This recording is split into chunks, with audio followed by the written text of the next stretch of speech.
ونعوذ بالله من شرور أنفسنا ومن سيئات أعمالنا من يهده الله فلا مضل له ومن يضلل فلا هادي له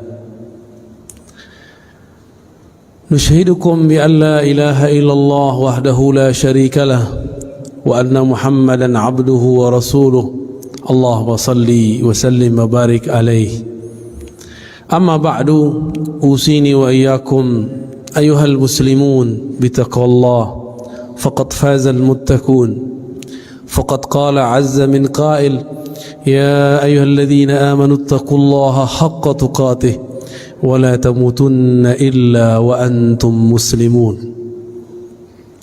وقال صلى الله عليه وسلم اتقوا النار ولو بالشق تمرة وقال أيضا التقوى ها هنا وأشار إلى صدره ثلاثا. Jemaah Jumat yang diberkahi Allah, marilah kita memperbaharui iman dan takwa kita dengan memperbanyak kalimah tauhid, kalimatut taqwa, al-kalimatut thayyibah, yaitu la ilaha illallah. Nabi mengatakan iman itu bid'u wa sittuna syu'bah atau bid'u wa sab'una syu'bah. Iman itu ada 60 sampai 70 lebih cabang. A'laha qaulu la ilaha illallah. Yang tertinggi adalah ungkapan la ilaha illallah.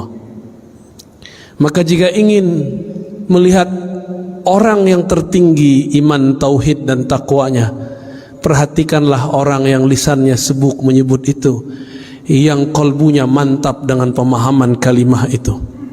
Allah menyebutnya di Quran dengan al-kalimah at-thayyibah, yang diperumpamakan dengan asy-syajarah at-thayyibah, pohon yang subur yang berbuah, buahnya pun enak dan nikmat. Maka orang beriman tidak ada hatinya kesepian jika dia diam, temannya adalah la ilaha illallah. Tiada lupa kita bersalawat kepada baginda Nabi Muhammad sallallahu alaihi wasallam. Karena jasa beliaulah kita bisa menyembah Allah saat ini. Karena beliaulah kegelapan, kejahilan Allah kemudian keluarkan dari pikiran dan hati kita, dan alhamdulillah kita dijadikan umat yang mengikutinya, umat Nabi Muhammad sallallahu alaihi wasallam.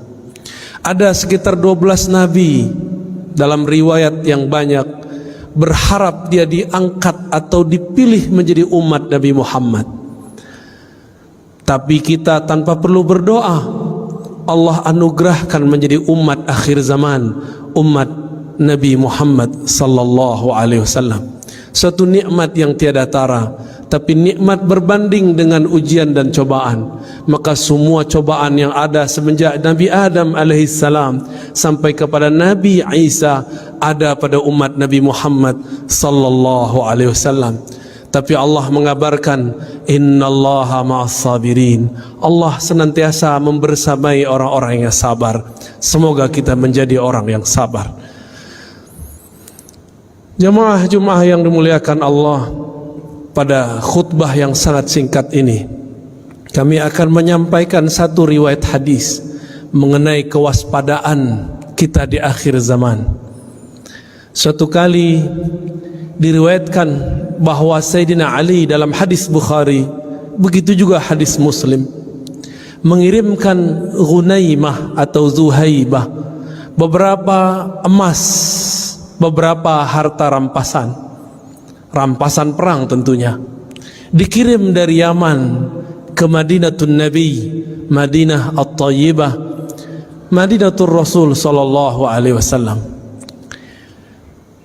Sampai di Madinah, baginda Nabi sallallahu alaihi wasallam membagikannya kepada sahabat-sahabat yang berhak, yang merasa yang mereka dianggap paling berjasa dalam Islam. Setelah pembagian selesai, tiba-tiba ada seseorang datang kepada baginda Nabi sallallahu alaihi wasallam, menerobos safnya para sahabat. Apa kata orang ini? Ya Rasulullah, Ittaqillah. Begitu riwayat Imam Bukhari. Wahai Rasul Allah, takutlah kepada Allah, takwalah kepada Allah. Coba bayangkan, siapakah yang paling bertakwa di dunia ini? Bukankah itu Rasulullah? Dalam riwayat yang lain, ya Muhammad, i'dil ya Muhammad. Hei Muhammad, berbuat adillah engkau. Ternyata orang ini merasa pembagian untuknya tidak banyak. Ternyata dari dulu si emas, kalau sekarang kita sebut rupiah, dolar, pitih, uang, ini memang jadi bencana dari masa Rasulullah sampai zaman kita ini. Apa kira-kira perasaan sahabat ketika ada orang membentak Rasulullah dengan kalimat, ya Rasulullah ittaqillah, wahai Rasulullah kamu takutlah kepada Allah? Berarti dia sedang menghardik baginda Nabi Muhammad sallallahu alaihi wasallam. Apakah Nabi membalas? Tidak. Apakah Nabi membalas dengan kata-kata kasar? Tidak. Nabi diam. Itulah Nabi Muhammad sallallahu alaihi wasallam. Tiba-tiba Sayyidina Khalid ibn al-Walid sedang menghunuskan pedang, tangannya gemeteran menahan emosinya melihat kekasihnya Rasulullah dihardik oleh seseorang. Apa kata Khalid? Wahai baginda, izinkan aku untuk menebas lehernya. Apa kata Nabi SAW? Nabi dihina tapi beliau tidak membalas menghina. Apa kata beliau? Biarkan dia, mungkin dia masih sholat. Wahai Rasulullah, dia tidak sholat dengan hatinya, hatinya busuk wahai Rasulullah. Apa kata Nabi kepada Khalid? Wahai Khalid, aku tidak diperintahkan an unaqiba ma fi sudurin nas. Aku tidak diperintahkan sama sekali untuk mencari tahu isi hati manusia. Tidak jadi juri hati orang, niat orang. Akhirnya Khalid langsung memasukkan pedangnya yang tadi sudah hampir terbang melayang, membunuh orang yang kurang ajar kepada baginda Nabi sallallahu alaihi wasallam. Lihatlah akhlak beliau, dicaci, dihina, biasa saja, tidak balas menghardik, diam, dibiarkan. Kenapa? Ternyata di saat itu beliau dapat wahyu. Apa isi wahyunya? Beliau mengatakan, saya khuruj min di'di hadzal rajul, akan keluar dari generasi laki-laki tadi yang menghardik baginda Nabi sallallahu alaihi wasallam, qaumun yatluna ayatillah, sekelompok orang yang mereka fasih baca ayat Allah, yatluna ayatillahi ratba, baca ayat Allahnya sangat fasih, hafalannya ratba, sangat banyak dan lancar. Tetapi Al-Quran yang dia baca tidak tembus kepada kerongkongannya, apalagi ke dalam kolbunya. Tapi kemudian Nabi bersabda, inilah kalam yang sangat berbahaya, inilah kalam yang disimpan Nabi. Fa iza laqitumuhum faqtuluhum, jika engkau bertemu mereka. Inilah yang sulit diterjemahkan. Apa terjemahan faqtuluhum? Apakah diartikan membunuh atau diartikan memerangi? Ulama kita memilih untuk zaman sekarang diartikan, maka faqtuluhum bimakna faqatiluhum, maka perangi mereka. Dengan cara apa? Dengan cara mereka memerangi kita. Jika mereka memerangi kita dengan cara opini, perang lawan opini. Jika mereka mulai mengganggu ketenangan hidup kita secara keamanan, barulah kita angkat senjata berjihad fisabilillah. Apa yang menyeramkan dari kalimat tadi?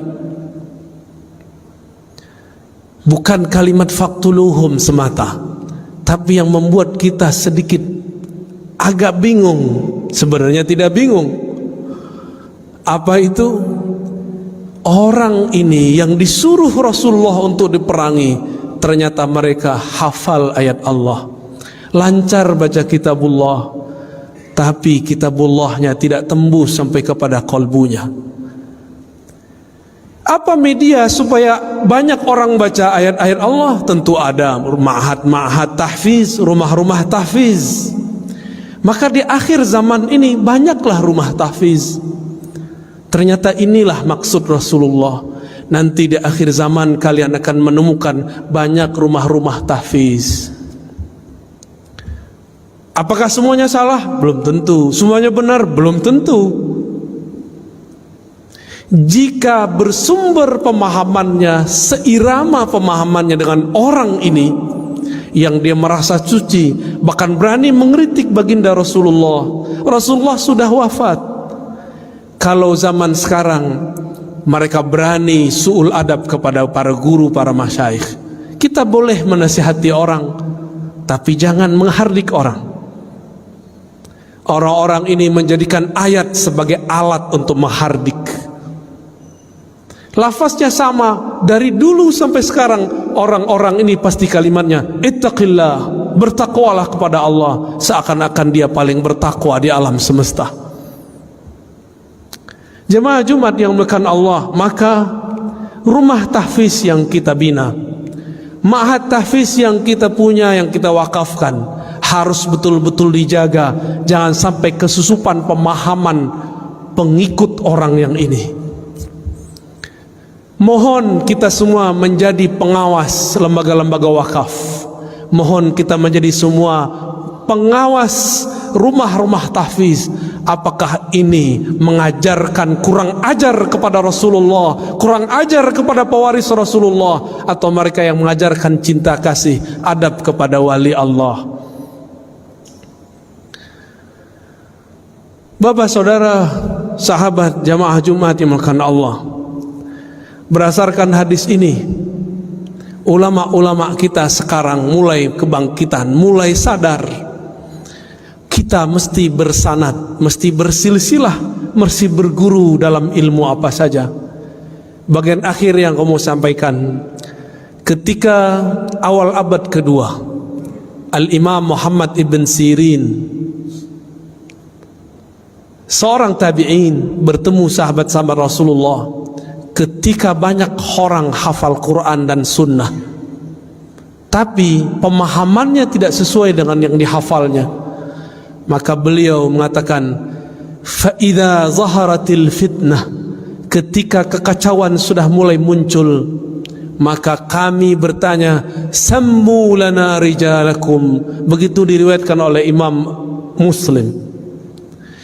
Wahai para penceramah, wahai para ustadz, wahai para hafiz, wahai para da'i, wahai para guru, sammu lana rijalakum, wahai teman-temanku yang hijrah, wahai teman-temanku yang belajar Islam, sammu lana rijalakum, sebutkan siapa gurumu, siapa sanadmu yang menghubungkan engkau kepada Rasulullah sallallahu alaihi wasallam. Inilah pentingnya berguru. Berguru itu adalah jaminan kesahihan. Imam Bukhari berguru hampir 2000, Imam Abu Hanifah bahkan 4000, Imam Ibnu Hibban bahkan 2000. Kita baru berguru 1-2 guru sudah berani memfotnis orang yang berbeda. Betapa naifnya diri ini, betapa kelirunya kita, berapa emosionalnya kita beragama. Maka jemaah Jumat yang dimuliakan Allah, semoga di antara kita ada yang tersentuh hatinya, mulai hati-hati dengan proyek-proyek tahfiz Quran. Mari awasi, jika kita bagian dari orang yang mengikuti dan mengajarkan tahfiz Quran, mari menjemput pemahaman Al-Quran dari ahlinya. Fas'alu ahla dzikri in kuntum la ta'lamun. Ambillah ilmu, tanyalah ilmu kepada ahlinya jika kamu tidak tahu. Ilmu menghafal beda dengan ilmu memahami yang dihafal.